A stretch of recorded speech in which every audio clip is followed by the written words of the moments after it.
Bonjour et bienvenue, chers élèves et membres du personnel, à la 6e édition de CISA Sciences, votre programme télévisé de court-reportage scientifique hebdomadaire. C'est fou comme le temps passe vite. Nous sommes déjà rendus à la semaine 7 et certains d'entre nous commencent déjà même leurs études pour les examens finaux. Avant la relâche, nous avons parlé des dernières percées en intelligence artificielle.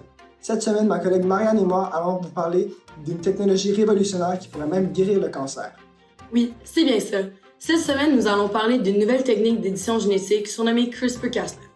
Avez-vous déjà rêvé d'être plus fort que Hulk, de ne pas vieillir, ou de vivre dans un monde où des maladies atroces comme le sida ou le cancer sont des choses du passé?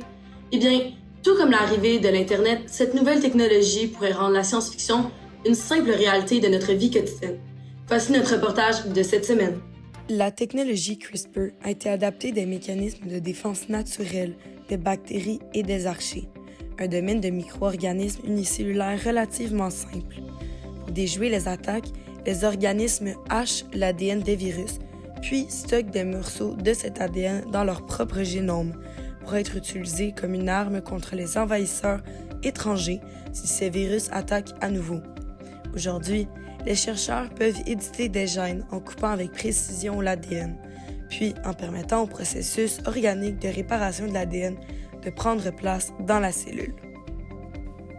Ce complexe d'édition génétique est composé de deux macromolécules biologiques, soit l'enzyme Cas9 et l'ARN guide. L'enzyme Cas9, indiquée dans le nom de cet outil, est en réalité une protéine qui agit sous forme de ciseaux moléculaires, lui permettant ainsi de modifier le génome de n'importe quel organisme vivant. Plus précisément, il a la capacité d'effectuer une cassure simple ou double de la double hélice de l'ADN de la cellule qu'il cible. Afin que l'enzyme Cas9 coupe et modifie une section spécifique de l'ADN, un ARN guide composé d'une chaîne de 42 nucléotides homologue à la séquence génétique ciblée de nucléotides est nécessaire. Tout comme nous nous référons au mot kayak comme étant un palindrome, la séquence de ces 42 nucléotides ou bases azotées sont les mêmes lorsqu'elles sont lues de droite à gauche sur un brin et de gauche à droite sur le brin complémentaire. CRISPR est générateur d'espoir en sciences, médecine et biologie en raison de son immense potentiel. Les possibilités sont quasi infinies avec cet outil.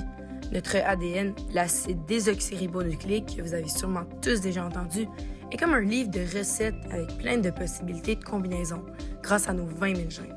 Cette molécule complexe guide la croissance, le développement, les fonctions et la reproduction de toutes choses vivantes. Cet outil permettrait donc de modifier sa recette en modifiant les gènes et ainsi avoir de différents résultats. En effet, et ça ne s'arrête pas là, CRISPR permet aussi aux chercheurs de remplacer des segments d'ADN malsains par une copie saine, corrigeant ainsi la mutation génétique à l'origine d'une maladie. C'est pour cette raison qu'il s'est révélé très prometteur dans le traitement du cancer. En fait, 2 Canadiens sur 5 devraient développer un cancer au cours de leur vie. Également connu sous le nom de tumeur maligne, le cancer est une maladie génétique résultant d'altérations dans la séquence d'ADN d'une personne. Le premier essai aux États-Unis pour tester une thérapie contre le cancer grâce à CRISPR a été lancé en 2019 à l'Université de Pennsylvanie. Cette thérapie consiste à apporter 3 modifications génétiques aux cellules T, des cellules immunitaires qui seraient capables de s'attaquer à presque tous les cancers. Plus précisément, CRISPR a été utilisé pour supprimer 3 gènes susceptibles de limiter la capacité de ces cellules à tuer les cancers. C'est réellement révolutionnaire, puisqu'aujourd'hui, aucun traitement n'est assez efficace pour offrir une protection réelle contre ces maladies. De plus, CRISPR-Cas9 permettrait également de prévenir et d'empêcher des maladies héréditaires dès les premiers mois de développement de l'enfant.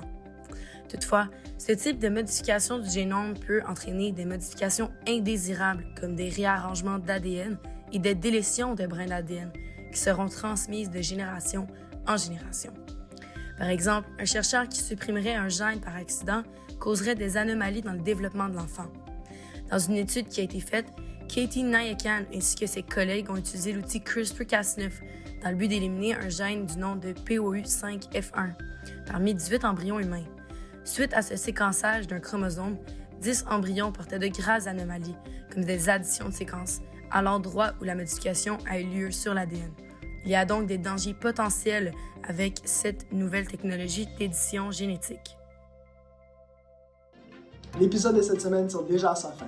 Aujourd'hui, vous avez appris les grandes lignes de l'incroyable système de CRISPR-Cas9. Vous avez aussi appris que ces ciseaux moléculaires présentent un immense potentiel sur le plan de la recherche biomédicale, ainsi que pour des applications agricoles et thérapeutiques. Pour ceux qui seraient intéressés par les articles dont nous avons mentionnés dans cet épisode, vous pouvez les trouver dans la discussion du lien YouTube. On se revoit très bientôt pour un autre épisode de Science Science qui portera sur les gaz à effet de serre et leurs effets néfastes sur notre belle planète Terre. À la semaine prochaine!